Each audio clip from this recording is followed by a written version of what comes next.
आप देख रहे हैं के मास न्यूज़, हर समय आपके साथ।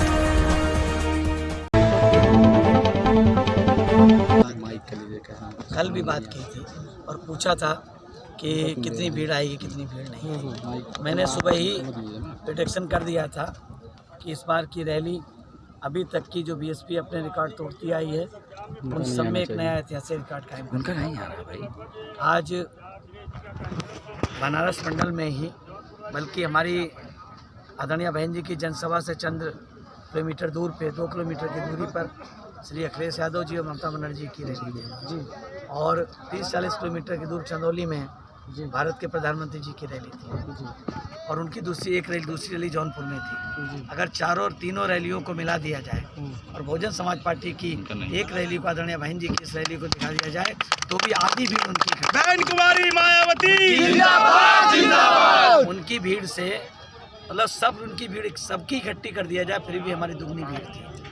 और ये कहना मुश्किल हो गया है कि 1 लाख की भीड़ थी कि 2 लाख की भीड़ थी कि 3 लाख की भीड़ थी, क्योंकि पिछले हरौआ चौराहे से लेकर और इधर सारनाथ के और दूर तक चारों तरफ सिर्फ और सिर्फ रोड पे बहुजन समाज पार्टी के वाहन और आदमी कार्यकर्ता ही करता दिखाई दे रहा था। मैदान के बाहर आपने खुद ही देखा होगा किस तरह का लोगों में जोश था।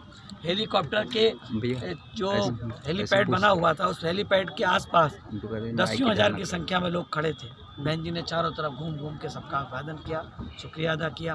कितने बड़े पैमाने पे बहन जी को वो लोग सर क्या लगता है कि प्रधानमंत्री जैसे जो देश के प्रधानमंत्री होते हुए भी एक छोटे से महारैली को संबोधन करने को उनको भी उतरना पड़ रहा है? वो सिर्फ और सिर्फ कोई और कुछ नहीं है। उन्हें समाजवादी पार्टी का अखिलेश जी का डर नहीं है। उन्हें अगर डर है तो सिर्फ बहुजन समाज पार्टी का डर है, क्योंकि समाजवादी पार्टी एक क्षेत्रीय पार्टी और बहुजन समाज पार्टी एक राष्ट्रीय पार्टी है। प्रधानमंत्री जी केवल 2022 के चुनाव नहीं देख रहे हैं, वो 2024 के लोकसभा के चुनाव देख रहे हैं कि अगर बहुजन समाज पार्टी यहाँ पर पूर्ण बहुमत की सरकार बनाती है तो 2024 में बहुजन समाज पार्टी के राष्ट्रीय अध्यक्ष आदरणीय भाई जी पहली बार उत्तर प्रदेश की 5वीं बार मुख्यमंत्री और देश की पहली दलित महिला प्रधानमंत्री बनने का काम करेगी।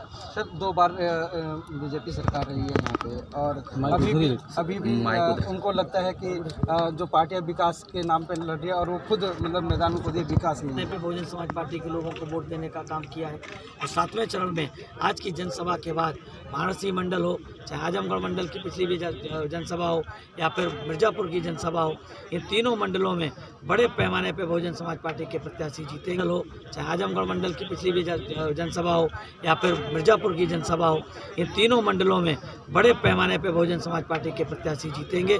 और 10 तारीख को बहुजन समाज पार्टी की राष्ट्रीय अध्यक्ष और इस देश के सबसे बड़े सूबे उत्तर प्रदेश की 5वीं बार मुख्यमंत्री बनने जा रही आदरणीय बहन जी को भरोसा है अपने कार्यकर्ताओं पर कि वो 5वीं बार सरकार बनाएगी। जैसा कि विकास कार्यों की बात की जाए, भाजपा अपने दावे करती है अच्छे बेहतर कार्यों को विकास को लेकर के, तो उस पर क्या कहेंगे आप?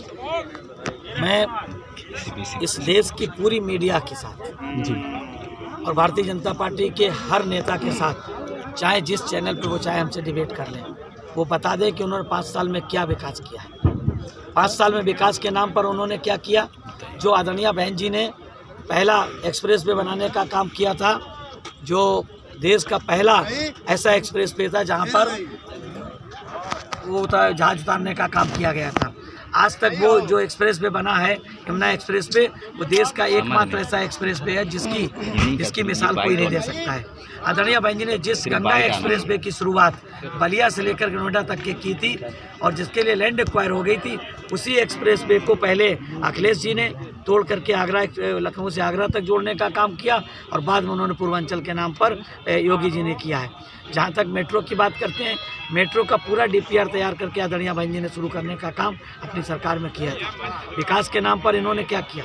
उत्तर प्रदेश में अगर विकास के नाम पर कोई जाना जाता है तो बहुजन समाज पार्टी उसकी नेता आदरणीय बहन जी जानी जाती है। शिक्षा और स्वास्थ्य पे क्या कहेंगे आप?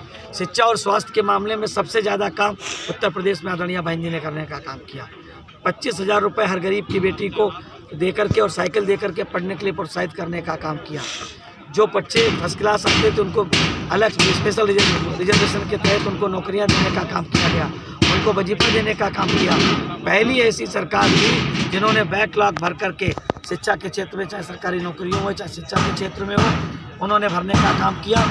प्रमोशन में रिजर्वेशन देने का काम किया। जो लोग नायब तहसीलदार थे वो पता चला SDM हो गए, जो जूनियर इंजीनियर थे वो एक्सीएन हो गए। ये काम आदरणीय भाई जी ने अपनी सरकार में किया। स्वास्थ्य के मामले में तमाम मेडिकल कॉलेज उत्तर प्रदेश में कन्नौज से लेकर के सहारनपुर, गोंडा, फतेहपुर तमाम जगह मेडिकल कॉलेज खोलने का काम मेडिकल एजुकेशन के क्षेत्र में किया। तमाम तरह के अस्पताल बनाने का काम किया। और सबसे बड़ी बात आप लोगों को याद होगा कि गौतम बुद्ध विश्वविद्यालय दुनिया के लिए जहाँ से लोग दुनिया में पढ़ने जाते थे, उस विश्वविद्यालय को एक विश्व स्तरीय विश्वविद्यालय बनाने का काम आदरणीय भाई जी ने अपनी सरकार में किया। धन्यवाद। धन्यवाद। जय हिंद।